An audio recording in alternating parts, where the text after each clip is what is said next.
Hello and welcome back to another video. This is lesson 9 and today we get to talk about out of bounds and what that looks like. We get to talk about a crossover dribble. We get to talk about on your back shooting. So there's lots of things we get to talk about, so keep on watching. We get to talk about out of bounds. So there's 2 sidelines and 2 baselines. They form like a rectangle, and every time let's say you and I were playing, every time I touch the ball and it goes out, then the ball would be yours. And the way that the ball would be back in play is you would stand right where the ball rolled out. That's where you would stand with the ball. The ref would blow his whistle, and you'd have 3 seconds to push the ball back into play. So he would give you the ball, and then you have to get it back into your team. But you also have to remember that defenders can guard you or your teammates. So you have 3 seconds to play it back in. Now, if you get scored on, let's say this is my hoop, you score on me, so I would take the ball, go underneath the hoop or on that baseline, and then I would push the ball back into play. Now that's a little bit about the out of bounds and how that works, but we can talk more about it later on. Alright, so we've got a ball work, I call it a ball work warm-up exercise, in which it's beneficial with passing and dribbling.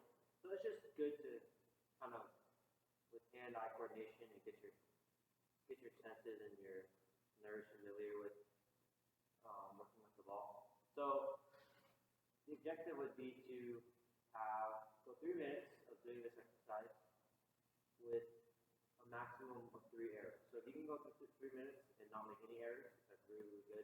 If you can go 3 minutes and 1 to 3 errors, that's still good. So anything more, you want to make sure you dedicate more time to work on it.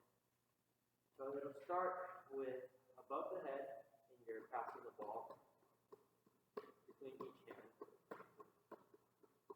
And with this, like, I'm going at a comfortable amount of force and speed, but with the more force that I'm using between each hand, it gets a lot more difficult.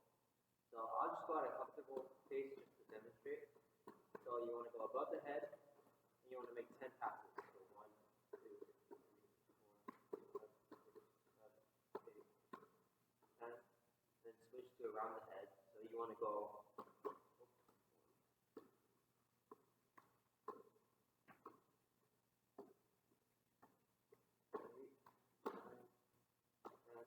Then the other way. 3, 4, 5, 6, 7, 8, 9, 10. Alright, and then so that's above the head passing, around the head, both directions, around the waist.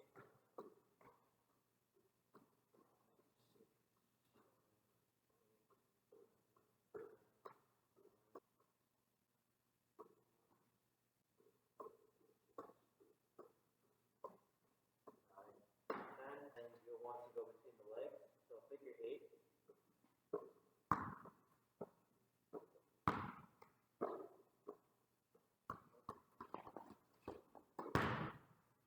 Yeah, with more force, it'll be very challenging.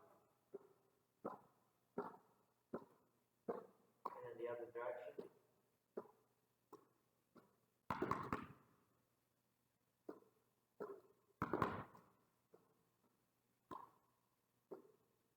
Alright, so there you can see I exceeded far more than 3 errors, 3 mistakes.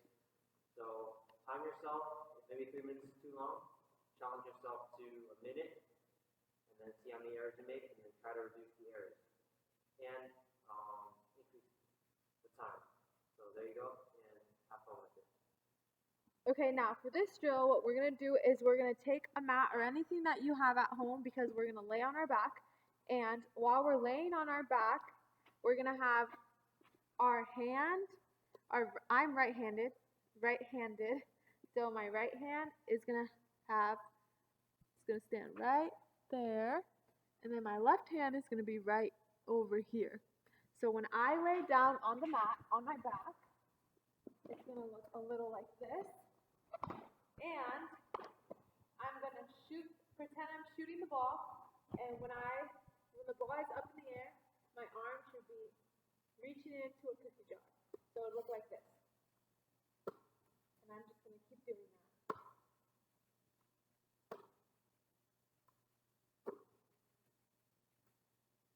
So notice how I really try and focus on the backspin, and I take my time to place my hand, and then I go.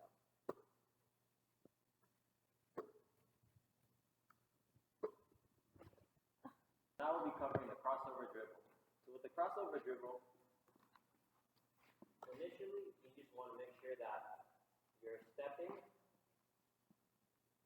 and facing in this direction. So I want to sell that I'm going here.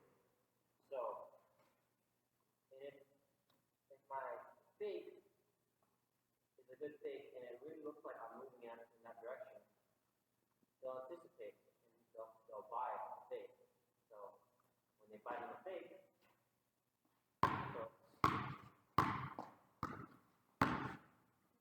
change direction and they create space for me to go in the opposite direction and change hands.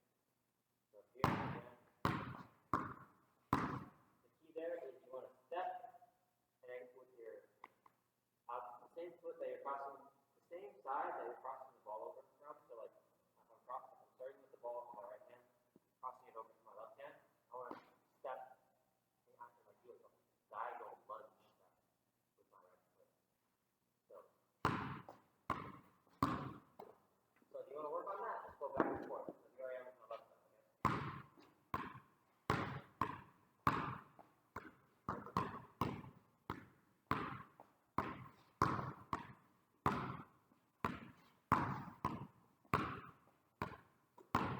So, and with this, you can even bring in a partner. Aspect once you get more comfortable with the crossover is you want to make sure that it's at a low height. So if you're crossing over like this, it's easy for the defender to steal. So if the defender has his or her hand there, this is what you'll want to do. So here, cross over here.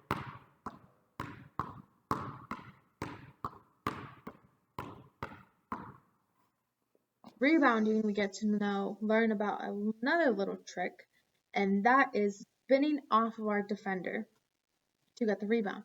So for example, if you and I were playing and you're defending me, so you would turn around to box me out, so I would spin off you and then go get the rebound. So the reason I would spin off is if maybe I wasn't quick enough to cut a certain way to then mislead you, or maybe I wasn't quick enough to go around you. So you were able to get to box me out. You were able to defend me, so then I would have to spin off of you to be able to get the rebound. Offensive post moves, we got the turnaround bank shot so I'm right-handed and I'll be shooting from the right block. So here is a demonstration. Before we demonstrate, essentially we have our back facing the rim, catch. I'm gonna pivot with my left foot, raise up and shoot, and I'm aiming for a part of the rim or a part of the backboard, top corner of the box. And this comes with reps. You want to keep your eyes focused on your target and just get your reps down to improve your accuracy and precision.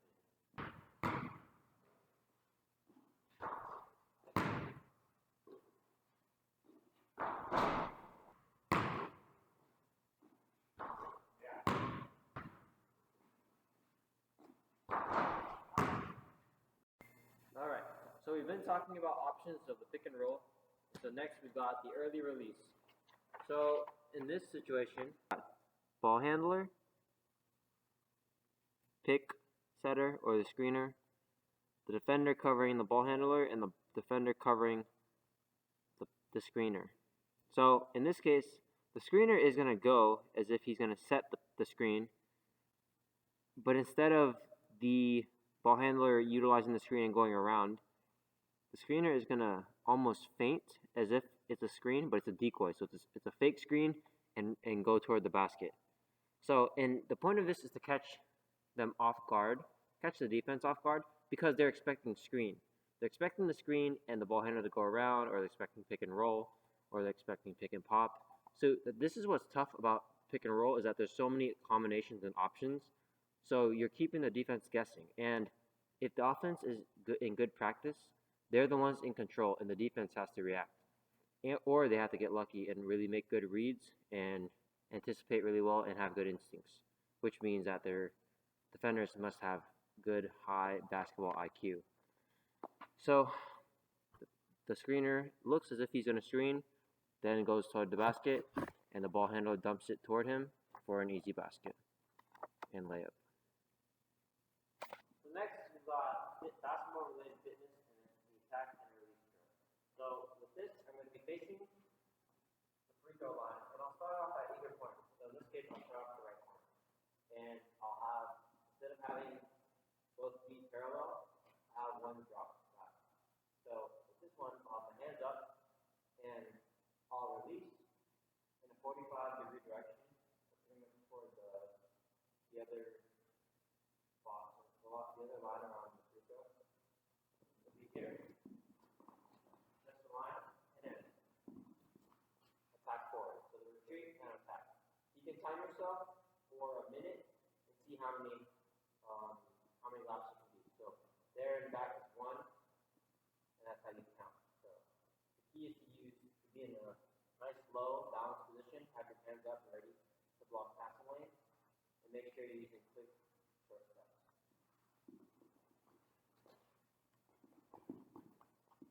That's 1, and go for a minute and see how many you can do. That mental and attitude aspect of the game, we're going to talk about losing and winning.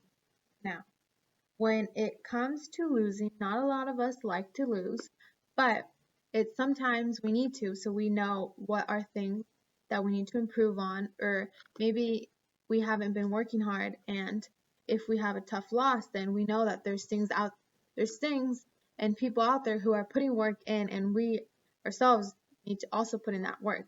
Now, if we were to win, again, remember, it's just a game. We're out there trying to have fun, so we would not want to make the other team feel bad or say negative comments to them. We always want to congratulate the other team for all the hard work that they put onto that court.